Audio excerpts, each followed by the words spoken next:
స్తోత్రము నా తండ్రి, మా ప్రభువా, సజీవ గుంపులు మమ్మల్ని ఉంచావయ్యా. నీకు వందనాలు, నీకు స్తోత్రాలు చెల్లించుకుంటున్నాం నా తండ్రి. మరొకసారి నూతన నెలని చూడడానికి కృప చూపించినవయ్యా. నీకు వందనాలప్పా, నీకు వేలాది స్తోత్రాలు చెల్లించుకుంటున్నాం నైనా. ఏదో ఈ లోకంలో పుట్టి పెరిగినము వెళ్ళినమని కాకుండా గొప్ప దేవా నా తండ్రి, మరి ఈ రోజు కూడా మమ్మల్ని ఎందుకు బ్రతికించుకున్నావో గొప్ప దేవా, నీ ఉద్దేశము నా తండ్రి రాజా. మరి మీ యొక్క తండ్రి నా ప్రభువా, ప్రేమ ద్వారా మాలో ఏం చేయాలని మీరు అనుకుంటున్నారో మీ చిత్తాన్ని నెరవేర్చుకోమని వేడుకొంచున్నామయ్యా. పరిశుద్ధాత్మదేవా, మరి సమయం కూడా నీ పరిశుద్ధమైన వాక్యము ద్వారా మాతో మాట్లాడండి, మమ్మల్ని బలపరచండి ప్రభువా. యేసయ్యా నీకు స్తోత్రము రాజా. అవునా తండ్రి, అది తక్కువైన సమయంలో మేము ఉంచున్నాం కనుక మరి మాతో మాట్లాడండి, ఉత్సాహపరచండి, బలపరచండి నా ప్రభువా రాజా. మాలో ఆసక్తిని తండ్రి పెంచుమని వేడుకుంటున్నాం అయ్యా. నిన్ను ప్రేమించే హృదయాన్ని మాకు దయచేయమని వేడుకుంటున్నాం ప్రభువా. మీకు వందనాలు, మీకు స్తోత్రము, మా ఘనత మీకు చెల్లించుకొని యేసు క్రీస్తు పరిశుద్ధమైన నామంలో ప్రార్థించి వేడుకుంటున్నాం తండ్రి. ఆమేన్. దేవునికి స్తోత్రం కలుగును కాగా. మరొకసారి మరి మనమందరము కలుసుకోవడానికి ప్రభు కృప చూపించినారు కాబట్టి ఆయనకి స్తోత్రము కలుగును కాక. వాక్యం తీసుకుంటాము మనము. అపోస్తల కార్యము 1వ అధ్యాయము 8వ వాక్యము. అపోస్తల కార్యము 1వ అధ్యాయము 8వ వాక్యము.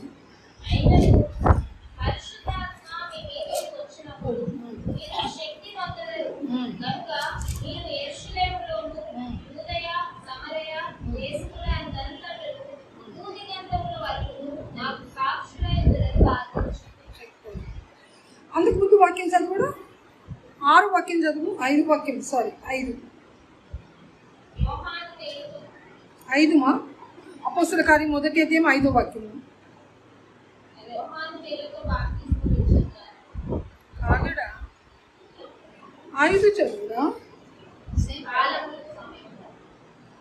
అపోస్తల కార్యం 1వ అధ్యాయము 5వ వాక్యం చదువు.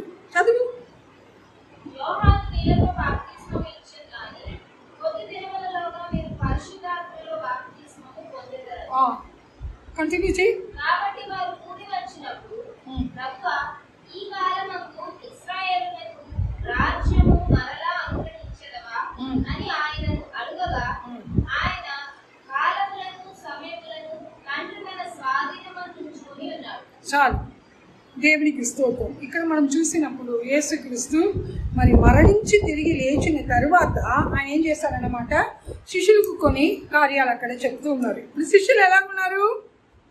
యేసుప్రభు మరణించారు, శారీర రీతిగా యేసుప్రభు ఆయన వాళ్ళతో లేరన్నమాట. అందరు ఎక్కడ ఉన్నారు? వాళ్ళు ఒక చోటలో, ఒక రూమ్లో వాళ్ళు చాలా భయముతో దిగులుతో, మనం బయటికి పోతే మనని ఏం చేస్తారన్నమాట, చంపేస్తారు అని చెప్పేసి వాళ్ళు ఏం చేస్తారన్నమాట, చాలా భయము దిగులుతో ఒక గదిలో కూర్చున్నారు.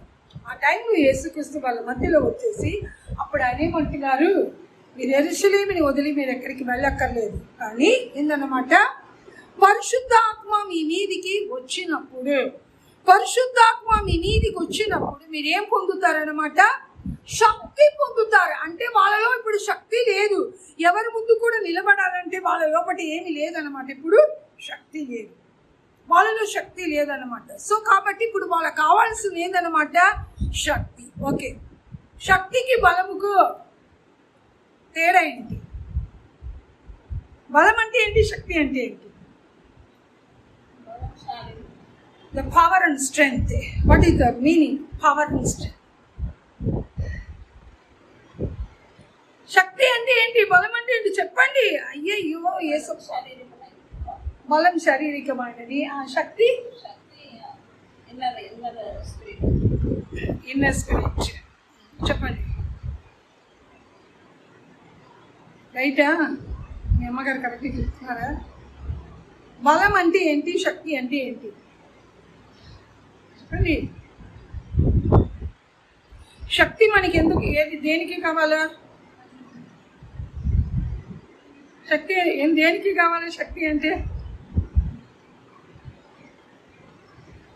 శక్తి దేనికి కావాలి? సరే, బలం దేనికి కావాలి అది చెప్పండి. మంచిగా తింటేనే బలంగా ఉంటాం, అవునా కదా? బాగా మెక్కితే బలంగా ఉంటాము. ఏది బలంగా ఉంటుంది? శరీరం బలంగా ఉంటుంది, అవునా కదా. శక్తిగా నేను ఉండాలా అని అంటే ఏంటి? అపవాదిని ఎదిరించడానికి బలం అక్కర్లేదు, మనకేం కావాలా? శక్తి కావాలా. అర్థమైందా? చిన్న దావీదు, ఆయన దగ్గర ఏముంది? బలం ఉందా? శక్తి ఉంది. దేవుడు ఒక ఆత్మశక్తి ఆయన పొందుకున్నాడు కాబట్టి ఆయన ఏం చేస్తాడు? అంత పెద్ద భూతం లాగా ఉన్న గొలియాతుని ఏం చేస్తాడు అనమాట? ఒక చిన్న రాళ్ళతో ఆయన పడేశాడు అనమాట, అవునా కదా. సో ఈ రోజులో మనం అందరికీ బలం ఉంది. వాక్యం కూడా ఏమంటుంది? మీరు బలహీనంగా ఉన్నప్పుడు ఏం చేయాలంట? దేవుని యొక్క బలం మనకి పూర్ణంగా ఉంటుంది. అర్థమైందా? ఇప్పుడేంటి, ఇంట్లో బాగా లేకుండా పడుకున్నారు, అబ్బా ఈరోజు ప్రేయర్ ఉంది కదా, ఎట్లా పోవాలి, ఏం చేయాలి అని బలహీనంగా ఉన్నప్పుడు ప్రభా నీ వాక్యం అంటుంది కదా, బలహీనంగా ఉంది కదా ఈ శరీరము, నువ్వు బలం ఏమంటే దేవుడు ఇచ్చేస్తాడు. ఓ ముందుకు వెళ్ళిపో, ముందు నువ్వు ఎక్కడ వెళ్ళాలా? పో ప్రార్థనకి వెళ్ళు అనేసి. మరి శక్తి దేనికి కావాలన్నమాట? ఎదిరిని ఎదిరించడానికి మనకేం కావాలా? శక్తి కావాలా. అర్థమైందా? ఎదిరిని ఓడించడానికి మనకి శక్తి కావాలా. ఇంకొకటి ఏందన్నమాట, ఎవరి ముందు కూడా భయము లేకుండా ప్రభు కొరకి మనం నిలబడడానికి మనకేం కావాలన్నమాట? శక్తి మనకి కావాలి. అందుకే దేవుని ఒక వాక్యం ఏం చెప్పబడుతుంది అక్కడ? పరిశుద్ధ ఆత్మ మీ మీదికి వచ్చినప్పుడు మీరు ఏం పొందుతారంట? శక్తిని పొందుతారు, బలం పొందుతారని చెప్పలేదు. ఓకేనా? బాగా తినే గదిలో కూర్చున్నారు అందరూ, ఓకే, బయట పోకుండా కూర్చున్నారు. కానీ గది నుండి మీరు బయటికి రావాలంటే మీకు ఏం కావాలన్నమాట? శక్తి కావాలి. ఆ శక్తి లేకపోతే, పరిశుద్ధ ఆత్మ యొక్క శక్తి మనకి లేకపోతే ఏందన్నమాట, మనము ఏ పని కూడా చేయలేము. పరిశుద్ధ ఆత్మ ఒక శక్తి మనకి ఏం కలిగిస్తుంది?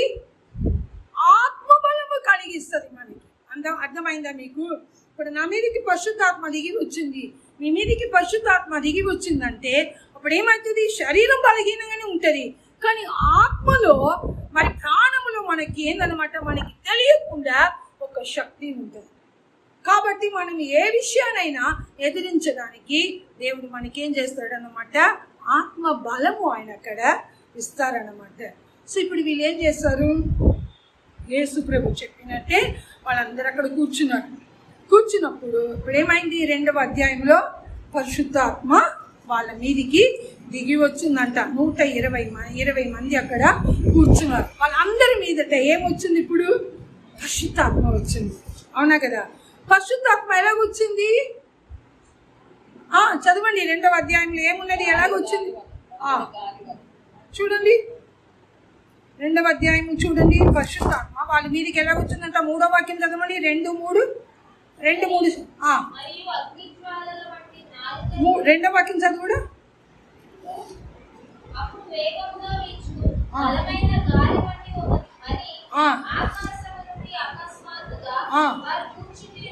ముందుకు ధ్వని వినబడుతుంది అక్కడ. పరిశుద్ధాత్మ ఎలాగొస్తుంది అన్నమాట?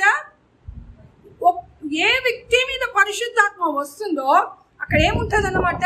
ఒక ధ్వని, ఒక భయంకరమైన శబ్దం వినబడుతుంది అన్నమాట. ఎందుకంట శరీర ప్రకారం ఉన్న భయాన్ని తొలగించట కొరికి ఈ భయంకరమైన శబ్దం వినబడుతుంది. అప్పుడు ఈ భయంకరమైన శబ్దం వినప్పుడు వాళ్ళ లోపల ఉన్న భయం ఏమైపోతుంది అన్నమాట? వెళ్ళిపోతుంది. ఇప్పుడు ఎలాగ దిగుతుంది పరిశుద్ధాత్మ దేవుడు? చూడండి 3వ వాక్యము.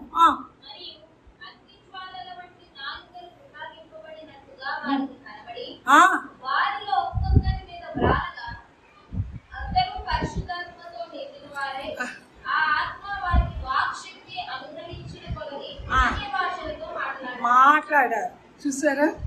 పరిశుద్ధాత్మ మన మీదికి దిగి వచ్చినప్పుడు ముందు అది ఏం చేస్తుందంట? ఒక ధ్వని వినబడుతుంది, ఒక భయంకరమైన శబ్దం వినబడుతుంది. ఇప్పుడు గాలి తుఫాన్లు వచ్చినప్పుడు ఎంత భయంకరమైన శబ్దం వినబడుతుంది కదా.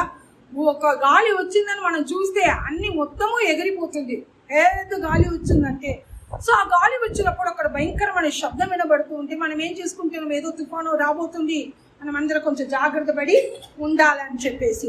అయితే ఇక్కడ ఏంటంటే పరిశుద్ధాత్మ వీళ్ళ మీదకి దిగి రాకముందే ఒక ధ్వని, ఒక శబ్దం అక్కడ వినబడుతుంది. సో ఏందన్నమాట? మన లోపల ఉన్న భయము అక్కడ నుంచి వెళ్ళిపోవడానికి వీళ్ళ మీదికి అగ్ని నాలిక వల్ల వాళ్ళ మీదికి దిగి వచ్చినప్పుడు వాళ్ళందరూ ఏం చేశారు? వేరే వేరే భాషలో వాళ్ళకు తెలియకుండా యేసు ప్రభు గురించి, ఆయన యొక్క మహత్వ కార్యాల గురించి వాళ్ళు మాట్లాడము మొదలు పెట్టారు. అప్పటి వరకు ఎలా ఉండేవారు? శక్తి లేని వారు, భయముతో, దిగులుతో, అయ్యో మేము బయటకు వస్తే అవునా మరి ఎవరు మమ్మల్ని చంపేస్తారో, ఏ జైల్లో వేస్తారో, ఎలాగ హింసిస్తారో అని వాళ్ళు ఒక దిగులు, భయం ఉండేదన్నమాట. కానీ పరిశుద్ధాత్మ వచ్చినప్పుడు ఈ శరీర బలహీనమైన భయాన్ని తొలగించేసి వాళ్ళలో ఆత్మీయంగా ఏమొచ్చిందనమాట? ఒక శక్తి అక్కడ వచ్చింది. అందరూ కూడా ఎవరి అస్సలు నోరే తెరవకూడదని గదిలో వాళ్ళు ఏం చేసుకున్నారు? తాను వాళ్ళు అక్కడ దాచుకొని కూర్చున్నారో అందరూ నోరు ఇప్పుడు ఏమైపోయిందనమాట? తెరవబడింది. వాళ్ళు ఏం చేశారనమాట? వేరే వాళ్ళ దేశం, వాళ్ళ భాషలో దేవుని ఒక మహత్వ కార్యాలు ఆయన అక్కడ వాళ్ళందరూ కూడా మాట్లాడుతున్నారు. ఇప్పుడు ఏమైపోయింది? వీళ్ళని చూస్తే ఎప్పుడు అరెస్ట్ చేయాలా, వీళ్ళని చూస్తే వీళ్ళు యేసు ప్రభుత్వం ఉండేవారు కదా, వీళ్ళని ఎట్లయినా చంపాలని అలాగ చూసిన వ్యక్తులు ఇప్పుడు ఏమైపోయింది అనమాట? భయపడుతున్నారు. వాళ్ళని చూసి ఇప్పుడు వాళ్ళు ఏమైపోతున్నారు అన్నమాట? వణుకుతున్నారు, వాళ్ళు భయపడుతున్నారు. మరి ఈరోజు మనకి అటువంటి శక్తి వద్దా? చెప్పండి, మనకి కావాలా కదా? మనం ఎవరి గురించి భయపడకూడదు, ఏ విషయాల గురించి భయపడకూడదు, ఏ సమస్యలు చూసినా మనం భయపడకూడదు. కానీ ఏదైనా మనని చూసి అది భయపడాలి. ఆ విధంగా ప్రభువా నీ ఆత్మశక్తితో నాకు రోజు నింపండి. కీర్తనకారుడు అంటారు కదా, ప్రతిరోజు ఉదయం నాకు నూతన కృప అనుకరించండి అని ఆయన అడుగుతాడు. సో ప్రభువా ప్రతిరోజు నూతన ఆత్మ చేత నన్ను నింపు ప్రభువా, నిన్నటిది నాకు వద్దయ్యా, నూతన ఆత్మ చేత నింపండి, నూతన ఆత్మ బలము నాకు కావాలి ప్రభువా అని మనం దేవుని దగ్గర ఏం చేయాలన్నమాట? ఆ విధంగా మనము అడగాలన్నమాట. ఓకేనా? ఇప్పుడు అందులో చాలా పిరికిగా, చాలా ఏందన్నమాట, ఎలాగా ఒకలాగా నిరాశ కలిగి ఉన్న ఒక వ్యక్తి పేతురు. ఆయన ఏం చేశారు? ప్రభు చనిపోయారు, ఇక మీదట మనకి ఇప్పుడు ఎవరు లేరు, తిండి తిప్పకి మనం ఏం చేయాలి? ఇప్పుడు సరేలే మన పాత పనికి మనం వెళ్ళాలని ఆయన చేప పట్టే పనికి ఆయన వెళ్ళిపోతున్నారు అనమాట. అయినా కూడా దేవుడు ఏం చేశాడు? మళ్ళీ ఆయనని తిరిగి పట్టుకొని ఆయన వచ్చారన్నమాట. అటువంటి ఒక పేతురుని ఆయన ఏం చేశారు? అందరి మధ్యలో ఏ లోకమంతా మనుషులు వచ్చి ఉన్నారు. అక్కడ చూస్తే పెద్ద లిస్ట్ ఇవ్వబడి ఉంది మనకి, ఏదేదో దేశం నుండి మనుషులందరూ, ఇంక్లూడింగ్ ఇండియా అన్నమాట, అందరూ అక్కడ వచ్చి ఉన్నారు. అయితే ఇప్పుడు ఏమైపోయింది? అందరి ముందు మనమే ఒక సంఘం ఉంది, ఒక చిన్న ఫాస్టింగ్ ప్రేయర్ ఉంది. దేవుడు మనకి చేసిన ఆత్మీయంలో నేను ఈ విధంగా పెరిగాను, ఇంతకుముందు నేను కొంచెమే ప్రార్థన చేస్తాను, ఇప్పుడు దేవుని కృపను బట్టి, పరిశుద్ధాత్మ ఒక మరి బలాన్ని బట్టి నేను ఆత్మలు బలము పొంది రోజు నేను ఇంత గంట సేపు నేను ప్రార్థన చేయగలుగుతున్నాను. నా కొరికి కాదు, ఎంతో మంది మరి వేరే వాళ్ళ కొరికి ప్రార్థిస్తున్నాను, నా దేశ రక్షణ కొరికి ప్రార్థిస్తున్నాను, నా పరిశుద్ధత కొరికి ప్రార్థిస్తున్నాను, నా దేవుని సన్నిధానంలో నేను ఇంకా సమయం గడుపుట కొరికి ప్రార్థిస్తున్నానని మనం సాక్ష్యం చెప్పి ఉందామా? పోనీ ఏదో ఒక లేనిపోని టెస్ట్ మని సాక్ష్యము, ఏదో ఒక దొక్కుట సాక్ష్యం, అవునా కదా? జ్వరముతో ఉన్నాను, ఒక వారము, 5 రోజులు విరోచన అయింది, 3 రోజులు వాంతులు అయింది అని ఇలాంటి దొక్కు సాక్ష్యం చెప్పడానికి కూడా ఏం చేసుకుంటాము? బైబిల్ పెట్టుకుంటాము, చేతులు వణుకుతుంది, అన్ని ఇది చేసుకుంటుంది, కొంత క్రౌడ్ చూసుకున్నామంటే స్తోత్రం స్తోత్రం స్తోత్రం దేవా, ఆ స్తోత్రం చెప్పడానికి 10 నిమిషం అయిపోతుంది. వాళ్ళు మనకి 5 నిమిషమే ఇచ్చి ఉంటారు, లేకపోతే 3 నిమిషం ఇచ్చి ఉంటారు, అవునా కదా? నేను అలాగున్నాను అనమాట, 5 రోజుల నుంచి నాకు ఒకటే విరోచన ఉన్నది, మొదటి రోజు ఇన్నిసార్లు అయింది, 3వసారి ఇన్ని ఇలాగే చెప్తూ ఉంటారు. ఏంది సాక్ష్యము? ఇదా సాక్ష్యము కాదు. ఇక్కడ వీళ్ళు సాక్ష్యమే చెప్పలేదు, వీళ్ళని చూసి మనుషులు ఏమైపోయారు? వణికిపోతున్నారు. అయ్యో వీళ్ళు చేపలు పట్టే మనుషులు కదా, వీళ్ళు చూడు ఎంతగా, ఇంత ధైర్యముతో పేతురు లేచి నిలబడ్డారు అంటారు ముందు. అప్పటి వరకు వాళ్ళలో ఎలాంటి భయం ఉండేది? నన్ను ఎక్కడ జైల్లో పడేస్తారో, నన్ను ఎవరు కొట్టేస్తారో, అవునా కదా? ప్రాణ భయము వాళ్ళలో ఉండేదన్నమాట. ఎంతగా వాళ్ళు యేసుతో తిరిగినా కూడా, ఎంతగా యేసుతో నడుచుకొని యేసు చెప్పిన ప్రసంగాలు అవన్నీ వాళ్ళు విన్నా కూడా, కానీ వాళ్ళలో ఏమొచ్చేసింది ఇప్పుడు? ప్రాణభయం. అయ్యో, మన లీడర్ యేసు గారినే సిలువ వేసేశారు కదా, మనం ఏ పార్టీ వాళ్ళము, మనని కూడా చంపేస్తారు వీళ్ళు అదని చెప్పేసి ఎవరికి తెలియకుండా వాళ్ళు ఏం చేశారు? దాచుకొని ఉన్నారు. ఇప్పుడు అదే పేతురు అంత భయంకరమైన జన సమూహంలో ఆయన లేచి నిలబడ్డారు. లేచి నిలబడినప్పుడు అందరూ చూస్తున్నారు. మైక్ లేదు, వీక్ లేదు, ఏమీ లేదు, వాళ్ళ గొంతే మైక్. ఓకేనా? అయితే మేము ఫస్ట్ ఒక రెంటెడ్ హౌస్లో మేము ఉన్నప్పుడు, మేమందరూ ఇట్లా మాట్లాడుతూ ఉన్నప్పుడు మా ఇంట్లో ప్రార్థన కూటం జరుగుతూ ఉంటుంది. సో ఇలాగ వాక్యాలన్నీ చెప్పేసి ఇట్లా పాటలన్నీ పాడుతూ ఉంటే మా ఓనర్ వస్తారు. వచ్చేసి కొంచెం మైక్ సౌండ్ తగ్గించరాదు, నేను దీనికి స్క్రూ లేదు కదా, అడ్జస్ట్ చేయడం రాదు ఇక్కడ అంటే, మైక్ లేకుండా ఇంత పెద్ద స్వరమా అదని చెప్పేసి. సో మా నాన్నగారు చెప్పేవారు అనమాట, నన్ను పెళ్లి చేసి ఇచ్చినప్పుడు ఆ శాంతికి స్వరము కొంచెం పెద్దగానే ఉంటుందండి, ఆమెకు సీక్రెట్గా మాట్లాడము రానే రాదు అసలు అది అని చెప్పేసి. సో కాబట్టి ఏంటనమాట, ఆ యొక్క పేతురు వాళ్ళ మధ్యలో నిలబడినప్పుడు అక్కడ మైక్ లేదు, ఏమీ లేదు, అంత గంభీరంగా, అంత భయం లేకుండా, అరే యూదులారా వినండి ఇప్పుడు నా మాట. ఇప్పుడు ఎవరెవరికి భయపడి ఉన్నారు? యూదులకు భయపడ్డారు, రోమ సేవకులకు భయపడ్డారు, అన్న కాయపాకు భయపడ్డారు, పిలాతుకు భయపడేవారు, అందరికీ భయపడ్డారు. కానీ ఇప్పుడు ఏమన్నారు? ఓ యూదులారా నా మాట వినండి, వినండి, మీరు సిలువ వేసిన యేసు గురించి నేను చెప్పబోతున్నాను అని చెప్పినప్పుడు అందరు యూదులు ముఖ్యంగా అనేక మంది ఏం చేశారంట, వాళ్ళ హృదయంలో గుచ్చపడింది. వాళ్ళ హృదయం ఏమైందనమాట? గుచ్చుకుందంట ఆయన చెప్పిన మాటలు. అప్పటి వరకు వాళ్ళకు ఏమీ గుచ్చుకోలేదు, ఏమీ లేదు. అప్పటి వరకే వాళ్ళు ఇటువంటి ఒక ప్రసంగం వినలేదు, ఇటువంటి మహా గంభీరమైన స్వరము వాళ్ళు వినలేదు. పేతురు స్వరం విన్న వెంటనే వాళ్ళ లోపల ఏమొచ్చేసింది? వాళ్ళు గుచ్చుకుందంట వాళ్ళ మనసు. అయ్యో, తప్పు చేసామే, ఈ వ్యక్తిని సిలువ వేస్తామే మనము, ఇప్పుడు మనం ఏం చేయాలని పేతురు దగ్గర అడిగినప్పుడు, మీరు మారు మనసు పొంది యేసుక్రీస్తు నామములో బాప్తిసం తీసుకోండి. అయితే వాళ్ళు ఎవరంట? యూదులు వాళ్ళు. అర్థమైందా? మీకు ధైర్యం ఉందా? మన క్రైస్తవుల మధ్యలో వెళ్ళి మనం మాట్లాడాలి. హల్లెలూయా. ఎంతమంది క్రైస్తవులు వాక్యానికి వాళ్ళు ప్రాముఖ్యత ఇవ్వట్లేదు, ఎంతమంది క్రైస్తవులు ప్రార్థనకి ప్రాముఖ్యత ఇవ్వట్లేదు, ఎంతమంది క్రైస్తవులు విశ్వాసానికి ప్రాముఖ్యత ఇవ్వట్లేదు, ఎంతమంది క్రైస్తవులు యేసుక్రీస్తు మరలా రాబోతున్నారు ఆ నమ్మకమే లేదు వాళ్ళకి. ఈ లోకంలో మంచి ఉద్యోగం ఉండాలా, మంచి ఫ్యామిలీ ఉండాలా, మంచి స్టేటస్ ఉండాలా, ఇదే వాళ్ళకు. కానీ దేవుడి గురించిన ఎటువంటి జ్ఞానము వాళ్ళకి అక్కర లేదు. దాని కొరకు అడగనే దేవుడు మాకు అన్నీ ఇచ్చారు, మాకేం కొరత, మాకేం తక్కువ ఉన్నది అన్నట్టే ఉంటున్నారు. కాబట్టి అటువంటి వాళ్ళకు మనం ఏం చేయాలన్నమాట, ప్రభు గురించి మనము చెప్పాలి. అన్నిలో తొందరగా వచ్చేస్తారు, క్రైస్తవులు మారరు. అందుకే ఏమన్నారు, ప్రభు ఏమన్నారు, యూదుల కొరకే వచ్చారు. యేసుక్రీస్తు వచ్చే వరకు వాళ్ళు ఏం చేస్తారు, ఆ ధర్మశాస్త్రం, మోసే ధర్మశాస్త్రం పట్టుకొనే ఉన్నారు వాళ్ళు, అందు నుంచి బయటికి రాలేదు వాళ్ళు. కానీ యేసుక్రీస్తు వచ్చిన తరువాత అనేకమైన ప్రసంగాలు, అనేకమైన బోధన, వాళ్ళు మారు మనసు పొందాలా. సో మారు మనసు పొందడానికి ఏంటంట, ఈ యొక్క ధర్మశాస్త్రం పనికి రాదు. అర్థమైందా? మారు మనసు కావాలంటే యేసుక్రీస్తుని అంగీకరించాలి, ఆయన రక్తముతో కడగబడితేనే మారు మనసు. సో కాబట్టి యేసు ప్రభు వచ్చి ఎన్నో ప్రయాసపడ్డారు. అయితే ఇప్పుడు పేతురు చెప్పిన వెంటనే వీళ్ళకి ఇప్పుడు ఏమొచ్చేసింది, మనసు ఏమైందంట, గుచ్చుకుంది. పరిశుద్ధాత్మతో నింపబడి నిండిన వారై దేవుని యొక్క వాక్యం చెప్పినప్పుడు మనలో ఒక కదలింపు వస్తుంది అన్నమాట.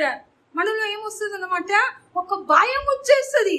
అయ్యో, నేను ఎలాంటి క్రైస్తవుడు, నేను ఎలాగున్నాను, నేను ఏ విధంగా ఉన్నానని మన లోపల ఒక విధమైన భయం అక్కడ వచ్చేస్తుంది అన్నమాట. అయితే ఎంతమంది ఆ రోజు బాప్తిసం పొందుకున్నారంట? 3,000 మంది. 3,000 మంది కూడా ఎవరన్నమాట? యూదులే. హల్లెలూయా. ఎవరంట? ఒక్క అన్యుడు కాదు. వాక్యం చెప్తుంది. చదువుతాం ఆ వాక్యము, చదవండి. అపోస్తలుల కార్యము 2వ అధ్యాయము తీసుకోండి.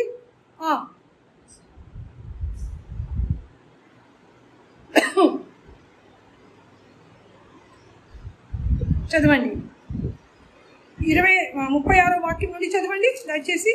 మీరు సిలువ వేసిన ఈ యేసునే దేవుడు ప్రభువుగాను క్రీస్తుగాను నియమించారు. ఇది ఇశ్రాయేలు వంశమంతయు రూఢిగా తెలుసుకోవలనని చెప్పారు. వారు ఈ మాట విని, ఇది ఎవరు తెలుసుకోవాలంట? ఇశ్రాయేలు వంశస్థులందరూ కూడా తెలుసుకోవాలంట. వారు ఈ మాట విని హృదయంలో నొచ్చుకొని, సహోదరులారా మేమేమి చేతుమని. ఇప్పుడు ఏమైపోయారంట వీళ్ళు? చాప పట్టే వ్యక్తులు ఏమైపోయారు? వాళ్ళకు సహోదరులు అయిపోయారు. హల్లెలూయా. దేవుడు ఎట్లా మార్చారు చూసారా? పరిశుద్ధాత్మ మన మీదికి దిగి వచ్చినప్పుడు శరీరమైన భయము మన నుండి వెళ్ళిపోతుంది. మనం దేవుని యొక్క శక్తిని పొందగలుగుతాము. ఏందన్నమాట? మన వాళ్ళ ముందు, అయ్యో నా కుటుంబస్తులకు నేను వెళ్ళి చెప్పలేనండి, వాళ్ళు వినరండి, వాళ్ళు ఒప్పుకోరండి, అక్కడే తీసుకెళ్తారు దేవుడు, అక్కడే తీసుకెళ్తారు. అయితే వాళ్ళు ఏం చేశారన్నమాట? ఆయన మాట విని హృదయములు గుచ్చునబడిన వారై. చదవండి 37. మేమేమి చేద్దామని పేతురును అపోస్తలులను అడగగా, పేతురు మీరు మారు మనసు పొంది పాప క్షమాపణ నిమిత్తము ప్రతివాడు యేసుక్రీస్తు నామమున బాప్తిస్మము పొందుడి, అప్పుడు మీరు పరిశుద్ధాత్మ అను వరము పొందుదురు. ఈ వాగ్దానము మీకును మీ పిల్లలకును దూరస్తులందరికీ అనగా ప్రభువైన మన దేవుడు తన యొద్దకు పిలిచిన వారికి అందరికీ చెందునని వారితో చెప్పాడు. ఇంకను అనేక విధములైన మాటలతో సాక్ష్యమిచ్చి, మీరు మూర్ఖులుగా ఈ తరము వారికి మూర్ఖులైన ఈ తరము వారికి ఎవరైనామాట? యూదులు రోమియలు అక్కడ ఉన్న వాళ్ళని చూసి మూర్ఖులు అంటున్నారు. మరి ఈరోజు మనం మూర్ఖుల మధ్యలోనే మనం జీవిస్తూ ఉంటున్నాము. మరి ఈ తరము వాళ్ళకు మనము వేరుగా కనబడాలంటే ఇది మన లోపట ఉండాలి. పరిశుద్ధాత్మ. అవున ప్రభు, నేను మారు మనసు కలిగి పాప క్షమాపణ పొంది బాప్టిజం తీసుకున్నాను, కానీ పరిశుద్ధాత్మక అనుభవం నాలో లేదు కదా అని మనం దేవుని దగ్గర ఏం చేయాలన్నమాట? అడగాలి. మనం అయ్యా పరిశుద్ధాత్మ నా లోపట రావాలి, పరిశుద్ధాత్మ రోజు రోజు నాలో దిగి రావాలి ప్రభా అని ఆ అనుభవం కొరికి మనం ప్రభు దగ్గర ఏం చేయాలన్నమాట? అడగాలి. మనం అడగాలి. ఆ విధంగా అడిగినప్పుడు నిజంగా దేవుడు ఏమంటున్నాడు? మనుషులు మీరు మీ బిడ్డలకు మంచి ఈవుని మీరు ఇచ్చినప్పుడు, పరిశుద్ధాత్మని నా దగ్గర అడిగినప్పుడు నేను ఇవ్వనా అని దేవుని ఒక వాక్యము. మనం చెడవాళ్ళమైన మనమే మన పిల్లలకు మంచిది కొని ఇచ్చినప్పుడు, తండ్రి అయిన దేవుని దగ్గర పరిశుద్ధాత్మ కొరికి అడిగినప్పుడు ఆయన ఇస్తారా? ఇవ్వరా? తప్పనిసరిగా ఇస్తారు. ఈ రోజులు మనకి కావాల్సింది మన విరోధి ముందు నిలబడాలంటే, విరోధి అంటే ఉట్టి అపవాది మాత్రం కాదు, మనకొచ్చే సమస్యలు, మనకొచ్చే శారీర బలహీనత, మన ఇంటి కుటుంబంలో అశాంతి కలుగుతున్న పరిస్థితుల్లో, ఫైనాన్షియల్ ప్రాబ్లం, ఏదైనా ఆత్మీయంగా ఎరగలేకపోతున్నాను, ఇవన్నీ నన్ను వాక్యం చదవకుండా చేస్తుంది, ఇవన్నీ నన్ను ప్రార్థన చేయకుండా చేస్తుంది. మరి వీటన్నిటిని నేను జయించాలంటే నాకు కావాల్సింది ఒక్కటే. అది ఏందన్నమాట? పరిశుద్ధ ఆత్మ చేత నేను నింపబడి నేనేం చేయాలన్నమాట? ప్రార్థన నేను చేయాలి. అలాంటి పిరికివారైన పేతురు ప్రసంగం విన్న వెంటనే ఆ రోజులో ఎప్పుడంట ఫస్ట్ సెంచురీ మొదటి శతాబ్దంలో ఏం జరిగిందనమాట? 3,000 మంది బాప్టిజం తీసుకున్నారు. మరి ఈ రోజు లెక్క పెట్టుకున్నామంటే ఎంతమంది ఉండవచ్చు? ఒక 3 బిలియన్ ఉంటారు, అవునా కదా? కనీసం 3 కోట్ల మంది ఉంటారు, అవునా కదా? చూడండి, ఆయన ఎవరిని ఏంటి పెద్ద ప్రసంగం చేయలేదు, ఆయన ఏమో నెల చేయలేదు, అవునా కదా? వాళ్ళ ఇంటికంతా ఆయన వెళ్ళలేదు, ఏమీ లేదు. పరిశుద్ధాత్మ ఆయన ఒక పని ఎంత సులభంగా ఎంత మందిని పరలోకానికి తీసుకొని వస్తుంది, అవునా కదా? మరి మనకు ఆ పరిశుద్ధాత్మ కావాలి.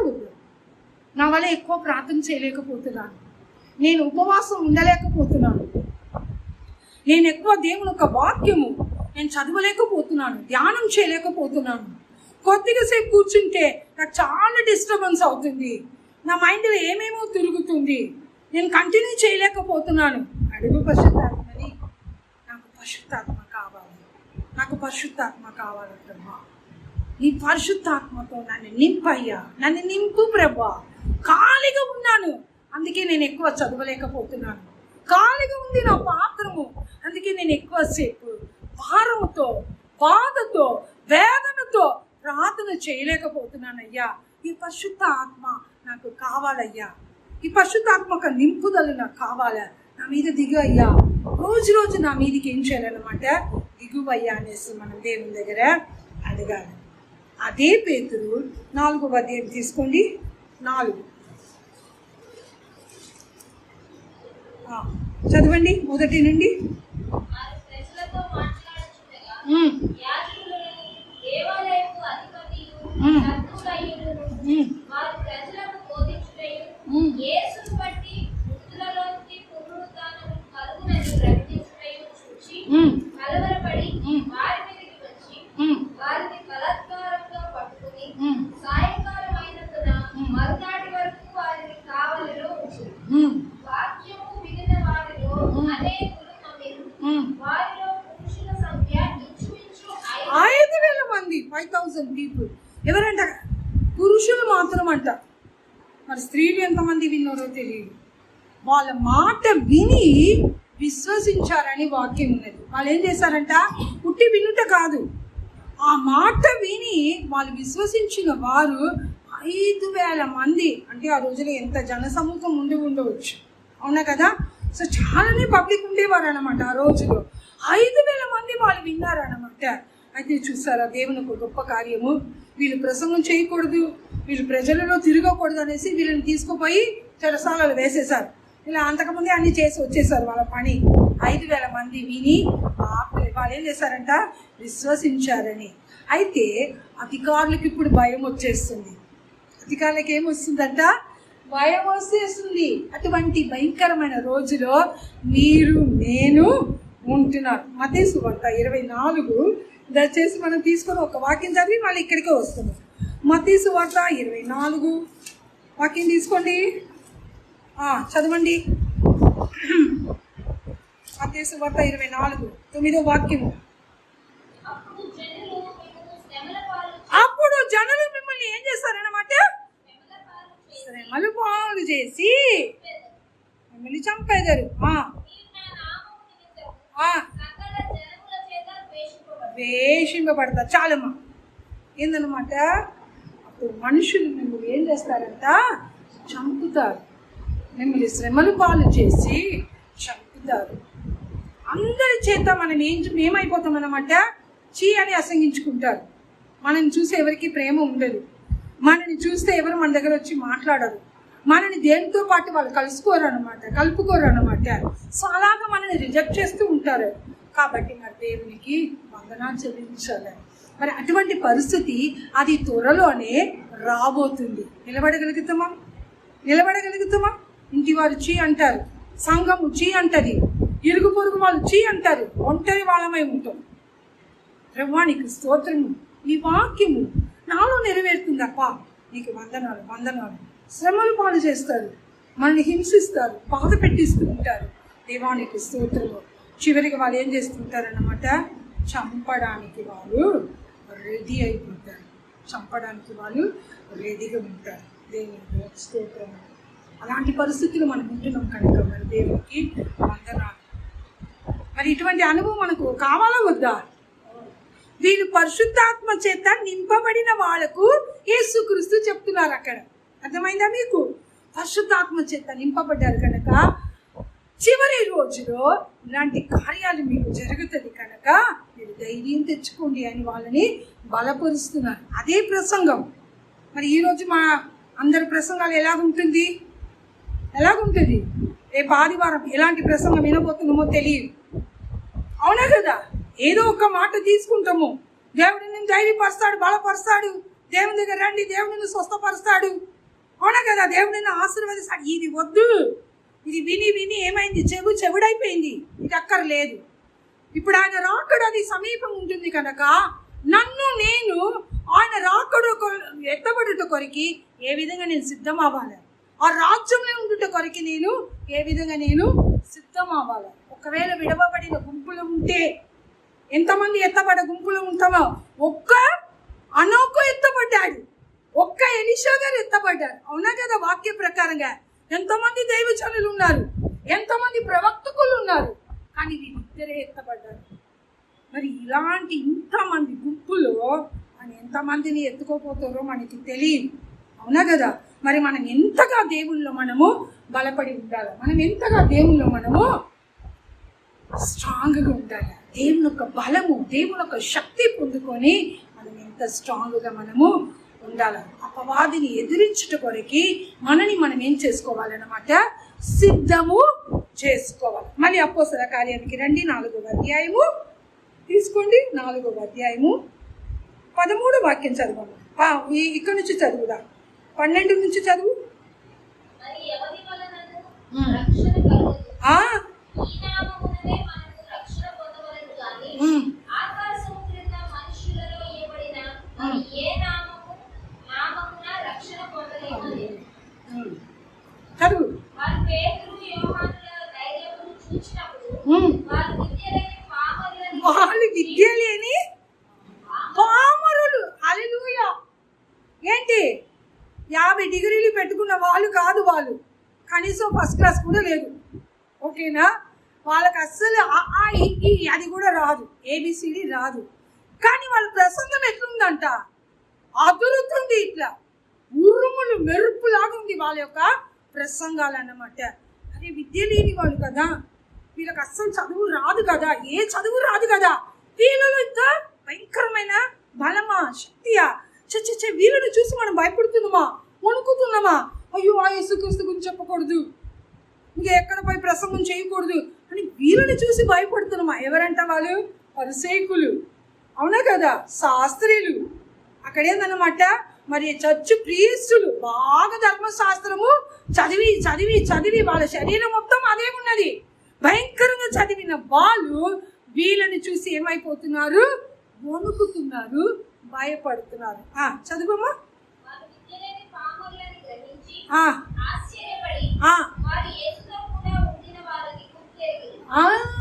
వాళ్ళు యేసుతో కూడా ఉండిన వారు. ఈరోజు గుర్తెరుగుతుందా లోకము? వీళ్ళు యేసు వాళ్ళు కదా, యేసుని వాళ్ళు మోసుకొని ఉన్నారు కదా, ఆ యొక్క యేసు క్రీస్తు యొక్క మరి ఆయన యొక్క గ్రూపుని చెందిన వాళ్ళు కదా. గుర్తుపెట్టగలుగుతారా మనని చూసి? చెప్పండి. అదే సాక్షి. హల్లెలూయా. మీరు నేను నోరు తెరిచి ఏమి చెప్పక్కర్లేదు, ఇదే గొప్ప సాక్షి, ఇదే గొప్ప సాక్షి. తర్వాత ఏముంది చదవమ్మా. వాళ్ళు ఎవరంట? గలీలియా వాడు అని ఉంది కదా, గలీలియరు అని కూడా ఉంది కదా అక్కడ. మళ్ళీ చదువు ఆ వాక్యము. అది చదువులా, 13 చదువు అగైన్.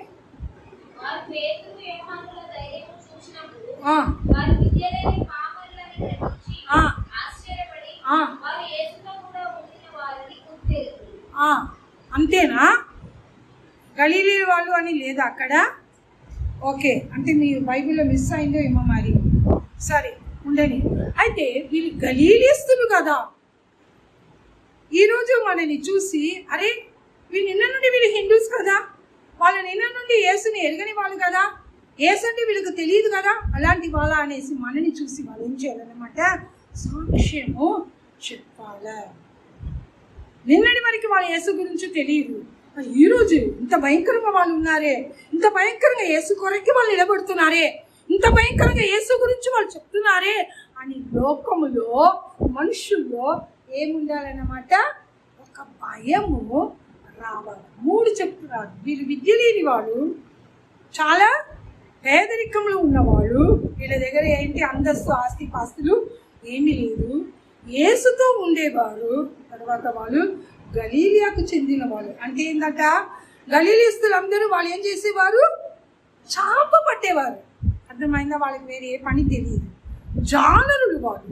కాబట్టి అది కూడా అక్కడ తెలుగు బైబిల్లో మిస్ అయి ఉంది, అది ఇంగ్లీష్లో చూడండి. నేను సో కాబట్టి ఏంటన్నమాట, ఇంగ్లీష్ బైబిల్ ఉందా ఎవరి దగ్గరనా లేదా? పోనీలే. సో కాబట్టి ఏంటన్నమాట, వీళ్ళు గలీలీస్తులు కదా అదని చెప్పేసి అక్కడ చెప్పబడి ఉంటుంది. వీళ్ళు ఫలానా ఊరు వాళ్ళు కదా, వీళ్ళు ఫలానా వాళ్ళు కదా అని. ఇప్పుడు వీళ్ళు యేసుప్రభుని తెలుసుకున్నారా, యేసుప్రభు గురించి ఉంటున్నారా వీళ్ళు అని మన గురించి ఇతరులు ఏం చేయాలన్నమాట, సాక్ష్యము చెప్పాలి.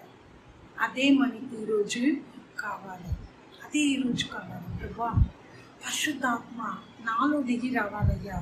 నీ ఆత్మశక్తి ఉన్నప్పుడే ప్రభా నీ కొరకు నేనేం చేయగలుగుతాను, నిలబడగలుగుతాను. నీ ఆత్మశక్తి నాలో దిగి వచ్చినప్పుడే, అది ఉన్నప్పుడే నా ప్రభా నీ కొరకు నేను ధైర్యంగా మీ గురించి చెప్పగలుగుతాను ప్రభా అని మనం రోజు దేవుని దగ్గర ఏం చేయాలన్నమాట, ఆ విధంగా అడగాలి. మనలో ఉన్న భయము, దిగులు అన్నీ వెళ్ళిపోతుంది.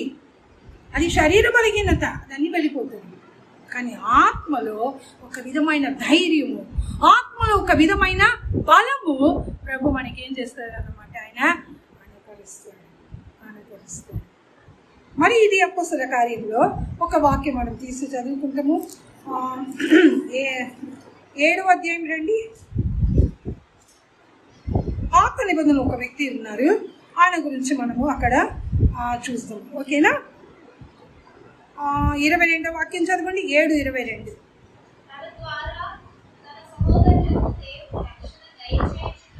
అపోస్తల కార్యం 7:22.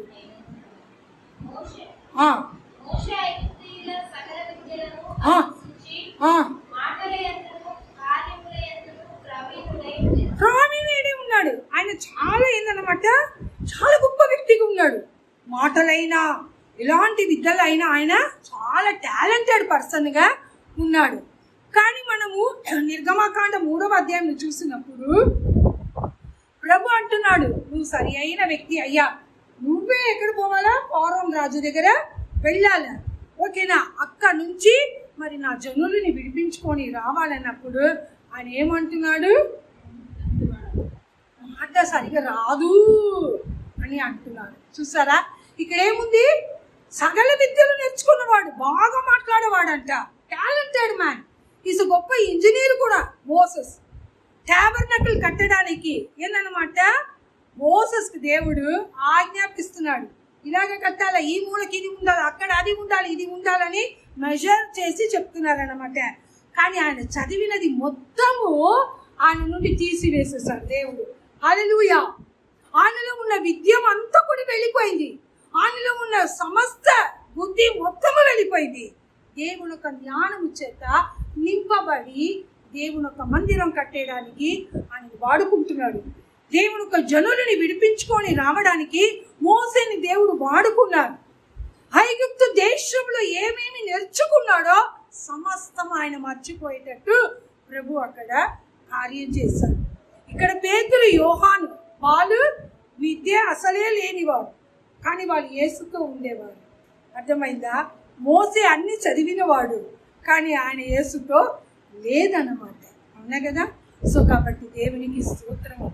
ఎవరు మనం ఏది ఉన్నా, చదువుకున్న వాళ్ళైనా చదువు లేని వాళ్ళైనా, ఎవరు కూడా మనమే కింద పరచుకోకూడదు. ప్రభా, పరిశుద్ధాత్మ ఎవరి మీదకి దిగి వస్తుందో వాళ్ళు వాడబడతారు. హల్లెలూయా. వాళ్ళు వాడబడతారు. వాళ్ళు దేని కొరికి ఏం చేయరన్నమాట, అసలు భయపడరు.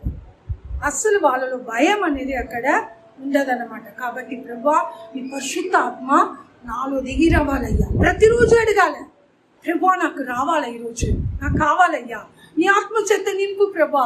ఈ చివరి రోజులో మరి నేను శక్తి కలిగి ఉండాలి ప్రభా, దయచేసి నన్ను అలాంటి వ్యక్తిగా నన్ను మార్చుకో ప్రభా అని మన దేవుని ఏం చేయాలన్నమాట, మనము ఆ విధంగా మనము అడగాలి. మీకు ఒక ఇది చెప్తున్నాను, జరిగిన ఒక 2 వారం కిందట నేను ఇలాగే సలీం నగర్లో ఒక ప్రార్థనకి వెళ్ళాను.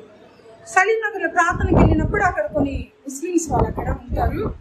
అందులో ఒక 2-3 ముస్లింలు వాళ్ళు దేవుని దగ్గరకు వచ్చి బాప్తిసం తీసుకున్నారన్నమాట.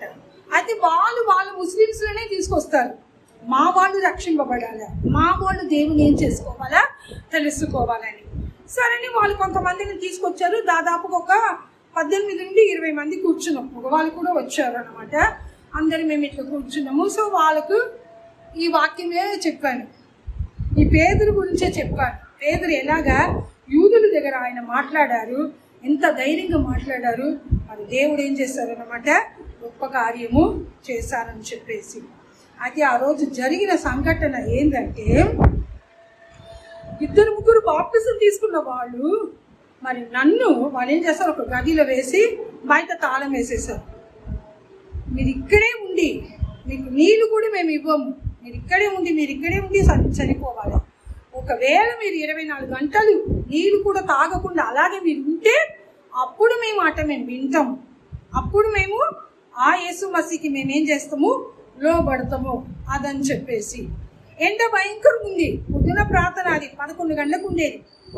అయితే 2 అయింది, 12 అయింది, 1 గంట అయింది, బాగా నాలిక అట్లా ఎండిపోతుంది అనమాట. సరే అని వాళ్ళకి ఇట్లా వాక్యం కూర్చొని చెప్తూనే ఉన్నాను. మధ్యలో హిందీలో పాటలు పాడుతూ ఉన్నాను. మనకు అసలు భయం అనేది ఉండకూడదు, దేవుని ఆత్మచేత నింపుతామని మేము 4 చేతులు పట్టుకున్నాము.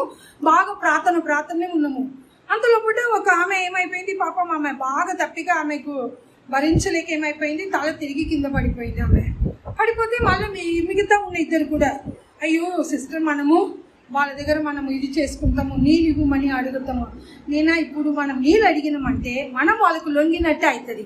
మించిపోతే మనం 4 చనిపోతాం, అంతే కదా. అప్పుడు వాళ్ళు అందరూ దేవుని దగ్గరకు వస్తారు.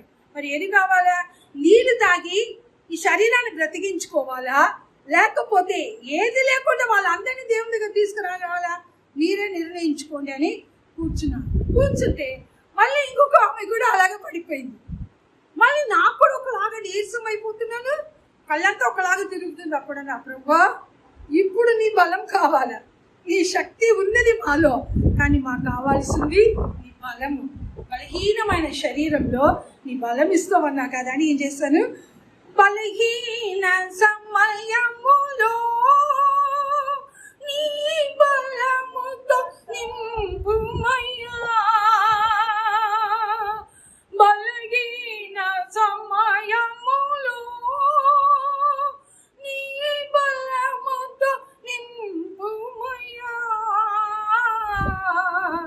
జీవనదిని నా హృదయములో ప్రవహింపచేయుమయ్యా. హల్లెలూయా. ప్రభువా, మా శరీరం బలహీనత పడిపోతుంది ప్రభువా, దయచేసి మమ్మల్ని సిగ్గుపరచవద్దు ప్రభువా. లోకంలో ఉన్నవాడు కంటే మాలో ఉన్న దేవుడు గొప్ప దేవుడు కనుక అయ్యా దయచేసి మీరే మాకు సహాయం చేయాలి ప్రభువా అదనేసి. వాళ్ళు ఏం చేశారు, కిటికీ తెరిచి ఉన్నది, దాంట్లో చూస్తూ ఉన్నారు. భలే 2 కింద పడిపోయారు. ఇంకొక ఆమె కూడా పడిపోయినట్టు ఉందన్నమాట. వీళ్ళందరూ పడిపోతారు, వీళ్ళు ఓడిపోతారని. కానీ పాట పాడిన వెంటనే మన దేవుడు అద్భుతకారుడు. పడిన 2 వాళ్ళు కూడా లేసారు. హల్లెలూయా. వాళ్ళు కలిసి పాడారన్నమాట. మేము అసలు సాయంత్రం 5:30 వరకు వాక్యం చెప్తూ ప్రార్థన చేస్తూ, ఒకరు ప్రార్థన ఆమెనంటే ఇంకొకరు, ప్రభువా మీ శక్తి మాకు కావాలి, ప్రభువా మీ శక్తి కావాలయ్యా, ఈ రోజు నువ్వు గొప్ప కార్యం చేయాలని. లాస్ట్గా 6 o'clock వాళ్ళకి 5 తర్వాత నమాజ్ చదివే టైం ఉంటుంది. అయితే ఆ టైంలో ఎవరో వాళ్ళ మసీద్ యొక్క ప్రీస్ట్ అన్నమాట, ఆయన వచ్చేసి ఆయన తలుపు తెరిచారు, ఎందుకు ఇట్లా చేస్తున్నారని. అప్పుడు ఆయన వచ్చి చెప్పాడా, ఆయన అన్నాడు, యేసు మసీ సచ్చే ప్రభు హై, సచ్చే హై, ఆనే వాలా హై, హమ్ భీ విశ్వాస్ కర్తే అని చెప్పాడు. చూసారా, ఆయన మసీదులో నమాజ్ పడతాడట. అయితే ఆయన నోటి నుంచి ఏమన్నాడు, యేసు ప్రభు నిజమైన దేవుడు. మరి మనకి ఇటువంటి అనుభవాలు కావాలి. ఈ బాడీ శరీరంలో ఏదో తల తిరిగింది, తలనొప్పి వచ్చింది, ఆ కడుపు నొప్పి వచ్చింది, ఏదో అది వచ్చింది, అది కాదు. ఇది దేవుడు కొరకు ఏం చేయాలన్నమాట, నిలబడడానికి తయారు చేసుకోవాలి. పరిశుద్ధాత్మ మీ నీతికి దిగి వచ్చినప్పుడు మీరేం చేస్తారన్నమాట, శక్తిని ప్రార్థన చేసుకుంటాము.